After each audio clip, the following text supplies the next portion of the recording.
শুরুতেই জানিয়ে দেব অবশেষে মুক্তি পেলেন বেগম খালেদা জিয়া। জানিয়ে দেব বিমানবন্দরে আটক হলেন সাবেক মন্ত্রী জুনায়েদ আহমেদ পলক। এছাড়া রয়েছে সংসদ বিলুপ্ত ঘোষণা। এদিকে শেখ হাসিনার পতন, বিভিন্ন বিশ্ববিদ্যালয় ক্যাম্পাসে ছাত্রদলের আনন্দ মিছিল। জানিয়ে দেব কারোর বাড়িঘর ভাঙচুর করলে তাকে দল থেকে বহিষ্কার করার হুঁশিয়ারি দিয়েছে বিএনপির নেতা। সর্বশেষ জানিয়ে দেব ভারতের সঙ্গে রেল যোগাযোগ বন্ধ, সব ফ্লাইট বাতিল। অবশেষে মুক্তি পেলেন বেগম খালেদা জিয়া। বিএনপি চেয়ারপারসন বেগম খালেদা জিয়া মুক্তি পেয়েছেন। মঙ্গলবার 6 আগস্ট বঙ্গভবন প্রেস উইং এক সংবাদ বিজ্ঞপ্তিতে এই তথ্য জানিয়েছে।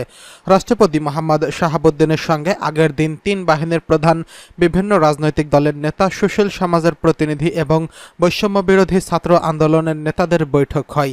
সেই বৈঠকের সিদ্ধান্ত অনুযায়ী বিএনপি চেয়ারপারসন বেগম খালেদা জিয়াকে মুক্তি দেওয়া হয়েছে। এছাড়া 1 জুলাই থেকে 5 আগস্ট পর্যন্ত বৈষম্য বিরোধী আন্দোলন ও বিভিন্ন মামলায় আটকদের মুক্তি দেওয়া শুরু হয়েছে। ইতিমধ্যে অনেকেই মুক্তি পেয়েছেন। আওয়ামী লীগ শাসন আমলে বিএনপি চেয়ারপারসন বেগম খালেদা জিয়া দুর্নীতির মামলায় সাজা পেয়ে 2018 সালের 8 ফেব্রুয়ারি কারাবন্দী হন। 2 বছরের বেশি সময় তিনি কারাবন্দী ছিলেন। ফেব্রুয়ারিতে আবেদনের পরিপ্রেক্ষিতে সরকার এক নির্বাহী আদেশে বেগম খালেদা জিয়ার সাজা 2020 সালের 25 মার্চ স্থগিত করে তাকে শর্ত সাপেক্ষে মুক্তি দেয়। তখন থেকে 6 মাস পর পর মুক্তির মেয়াদ বাড়িয়ে যায় সরকার। 5 আগস্ট আওয়ামী লীগের সভাপতি শেখ হাসিনা ও প্রধানমন্ত্রীর পদ ছেড়ে বিদেশে পাড়ি জমিয়েছেন। এর পরদিনই বেগম খালেদা জিয়া মুক্তি পেলেন। এদিকে বিমানবন্দরে আটক জুনায়েদ আহমেদ পলক। সাবেক মন্ত্রী জুনায়েদ আহমেদ পলককে হযরত শাহজালাল আন্তর্জাতিক বিমানবন্দরে আটক করা হয়েছে। জানা গেছে বিমানবন্দরের কর্মকর্তা কর্মচারীরা তাকে আটক করেছে। পরে তাকে হেফাজতে নিয়েছে আইনশৃঙ্খলা রক্ষাকারী বাহিনী। বিমানবন্দরের একটি সূত্র জানিয়েছে, ঢাকার হযরত শাহজালাল আন্তর্জাতিক বিমানবন্দর থেকে ভারতের রাজধানী দিল্লি পাড়ি দেওয়ার জন্য বিমানে গিয়েছিলেন তিনি। বিমানবন্দর সূত্র জানায়, শাহজালাল আন্তর্জাতিক বিমানবন্দরে ভিআইপি লাউঞ্জের অপেক্ষায় ছিলেন জুনায়েদ আহমেদ পলক। এ সময় বিমানবন্দরের কর্মচারীরা তাকে ভিআইপি লাউঞ্জে আটকে রাখেন। এরপর বিমান বাহিনীর কর্মকর্তারা এসে তাকে আটক করেন। ছাত্র জনতার আন্দোলন শুরু হওয়ার পর থেকে গা ঢাকা দিয়েছিলেন পলক। তিনি আছেন কিনা তা নিয়েও ছিল নানা গুঞ্জন। এমত অবস্থার মধ্যে বিমানবন্দরে আটক হলেন তিনি। এদিকে সংসদ বিলুপ্ত ঘোষণা। রাষ্ট্রপতি মোহাম্মদ শাহাবুদ্দিনের সঙ্গে 3 বাহিনীর প্রধান ও বিভিন্ন রাজনৈতিক দলের নেতৃবৃন্দ, সুশীল সমাজের প্রতিনিধি এবং বৈষম্য বিরোধী ছাত্র আন্দোলনের নেতৃবৃন্দের বৈঠকের সিদ্ধান্তের পরিপ্রেক্ষিতে জাতীয় সংসদ বিলুপ্ত করা হয়েছে। মঙ্গলবার 6 আগস্ট বঙ্গভবন প্রেস উইং থেকে এক সংবাদ বিজ্ঞপ্তিতে এই তথ্য জানানো হয়। এছাড়া বিএনপি চেয়ারপারসন বেগম খালেদা জিয়াকে মুক্তি দেওয়া হয়েছে। 1 জুলাই থেকে 5 আগস্ট পর্যন্ত বৈষম্য বিরোধী আন্দোলনে বিভিন্ন মামলায় আটকদের মুক্তি দেওয়া হয়েছে। ইতিমধ্যে অনেকেই মুক্তি পেয়ে গেছেন। এদিকে শেখ হাসিনার পতন, বিভিন্ন বিশ্ববিদ্যালয় ক্যাম্পাসে ছাত্রদলের আনন্দ মিছিল। চট্টগ্রাম বিশ্ববিদ্যালয়ের মিছিল সমাবেশ করছে জাতীয়তাবাদী ছাত্রদল। শেখ হাসিনার পতন হওয়ার পরদিনই তারা ক্যাম্পাসে আনন্দ মিছিল বের করে। মঙ্গলবার প্রথম প্রকাশ্যে মিছিল সমাবেশ করে দীর্ঘদিন ক্যাম্পাসের বাইরে থাকা এই ছাত্র সংগঠনটির নেতাকর্মীরা ছাত্রদল সভাপতি আলাউদ্দিন মহসিন এবং সাধারণ সম্পাদক আব্দুল্লাহ আল নোমানের নেতৃত্বে কয়েকশো ছাত্রদল নেতাকর্মী এতে অংশগ্রহণ করেন। মিছিল পরবর্তী সমাবেশে চট্টগ্রাম বিশ্ববিদ্যালয়ের ছাত্রদল সভাপতি আলাউদ্দিন মহসিন বলেন, আজ থেকে বাংলার আকাশ মুক্ত। মুক্তিযুদ্ধের পর আবারও এদেশ স্বাধীন হলো। স্বৈরাচার শেখ হাসিনার পতনের মধ্য দিয়ে দেশ গণতান্ত্রিক পরিবেশের দিকে হাঁটতে শুরু করল। চট্টগ্রাম বিশ্ববিদ্যালয় ক্যাম্পাসে এতদিনে সন্ত্রাসীদের দখলে ছিল। আজ থেকে এই ক্যাম্পাস হবে সাধারণ শিক্ষার্থীদের। বিশ্ববিদ্যালয় ছাত্রদলের সাধারণ সম্পাদক আব্দুল্লাহ আল নোমান বলেন, বাংলাদেশের ইতিহাসে আজকের দিনটি স্মরণীয়। আজকে সূর্য নতুন সূর্য। ছাত্র জনতার তোপের মুখে স্বৈরাচার শেখ হাসিনার পালানোর মধ্য দিয়ে এই দেশ মুক্ত হলো। স্বাধীনতার ঘোষক শহীদ জিয়ার আদর্শ ও দেশনায়ক তারেক রহমানের নির্দেশনা অনুযায়ী জাতীয়তাবাদী ছাত্র সাধারণ শিক্ষার্থীদের নিয়ে চট্টগ্রাম বিশ্ববিদ্যালয়ে শিক্ষার সুস্থ পরিবেশ ফিরিয়ে আনবে। এই ক্যাম্পাসে আর কোনো সন্ত্রাসী সংগঠনের জায়গা হবে না। ছাত্রদল তাদের প্রতিহত করবে। কারোর বাড়ি ভাঙচুর করলে তাকে দল থেকে বহিষ্কার করার হুঁশিয়ারি দিলেন বিএনপির নেতা রিতা।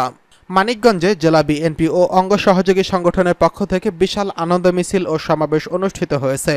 বিএনপি চেয়ারপারসনের উপদেষ্টা এবং জেলা সভাপতি আফরোজা খান রিতার নেতৃত্বে হাজার হাজার নেতাকর্মী নিয়ে মঙ্গলবার বেলা 11টার দিকে বিজয় মেলার মাঠ থেকে আনন্দ র্যালি বের হয়ে বাসস্ট্যান্ড এলাকায় গিয়ে শেষ হয়।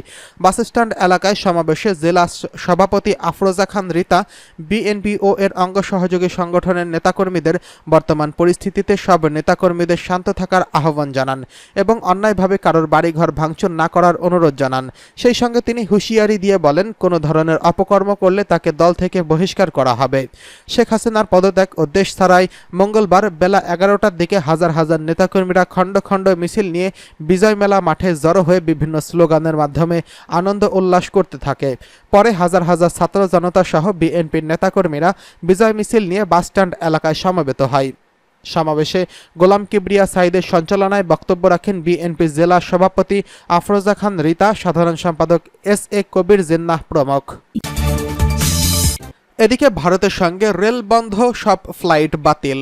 ভারতের সঙ্গে বাংলাদেশ রেল যোগাযোগ সোমবার থেকে বন্ধ হয়েছে। একই সঙ্গে এয়ার ইন্ডিয়া ও ইন্ডিগোর মতো বড় ভারতীয় বিমান সংস্থাগুলো বাংলাদেশে আসা যাওয়া উভয় রুটে তাদের সব ফ্লাইট বাতিল করেছে। প্রধানমন্ত্রী শেখ হাসিনার পদত্যাগ করেছেন। সোমবার বোন রেহানাকে নিয়ে বাংলাদেশ ছেড়ে গিয়ে শেখ হাসিনা এখন ভারতেই রয়েছেন। রেল কর্মকর্তা বলেছেন, সীমান্তে নিরাপদে আসা যাওয়া নিশ্চয়তা পাওয়ার আগে আর রেল চলাচল শুরু হবে না। গত বছর কয়েক সপ্তাহ ধরে মৈত্রী এক্সপ্রেস, বন্ধন এক্সপ্রেস, মিতালি এক্সপ্রেসের যাত্রা ব্যাহত হওয়ার পর এই সিদ্ধান্ত নিয়েছে কর্তৃপক্ষ। এর আগে 21শে জুলাই থেকে দৈনিক এই ট্রেনগুলির যাত্রা বাতিল করা হয়েছিল। ভারতের পররাষ্ট্র মন্ত্রণালয় রোববার দেশটির নাগরিকদের পরবর্তী নির্দেশনা না দেওয়া পর্যন্ত বাংলাদেশে না যাওয়ার পরামর্শ দিয়ে সতর্কতা জারি করেছেন।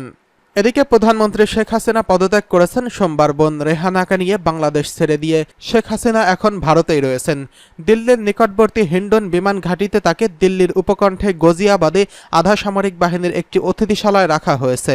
যদিও সকালে একটি সংবাদ সংস্থা সহ বেশ কিছু ভারতীয় সংবাদ মাধ্যম খবর দিয়েছিল যে শেখ হাসিনাকে বহন করে আনা বাংলাদেশ বিমান বাহিনীর বিমানটি দিল্লির নিকটবর্তী হিন্ডন বিমান ঘাঁটি থেকে তাকে উড়ে নিয়ে গেছে।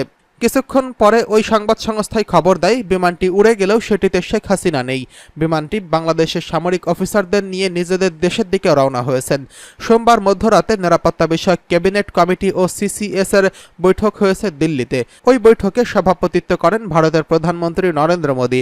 সেখানে স্বরাষ্ট্রমন্ত্রী অমিত শাহ ও পররাষ্ট্রমন্ত্রী এস জয়শঙ্কর ছিলেন। বৈঠকে বাংলাদেশের পরিস্থিতি নিয়ে আলোচনা হয়েছে, তবে বৈঠকের পর কোনো বিবৃতি পাওয়া যায়নি। তেমনই আসেনি কোনো প্রেস বিজ্ঞপ্তিও। মঙ্গলবার সকালে দিল্লির সংসদ ভবনে অ্যানক্স একটি সর্বদলীয় বৈঠক হয়েছে। বিভিন্ন দলের সংসদ সদস্যদের সামনে ওই বৈঠক পররাষ্ট্রমন্ত্রী এস জয়শঙ্কর পরিস্থিতির বিবরণ দেন। তিনি বলেন, সরকার সঠিক সময়ে সঠিক পদক্ষেপ গ্রহণ করবে। পররাষ্ট্রমন্ত্রী ছাড়াও স্বরাষ্ট্রমন্ত্রী অমিত শাহ, সংসদ বিষয়ক মন্ত্রী কিরেন রিজিজু, প্রতিরক্ষা মন্ত্রী রাজনাথ সিং সহ সব দলের সংসদ সদস্যরাই ওই বৈঠকে ছিলেন।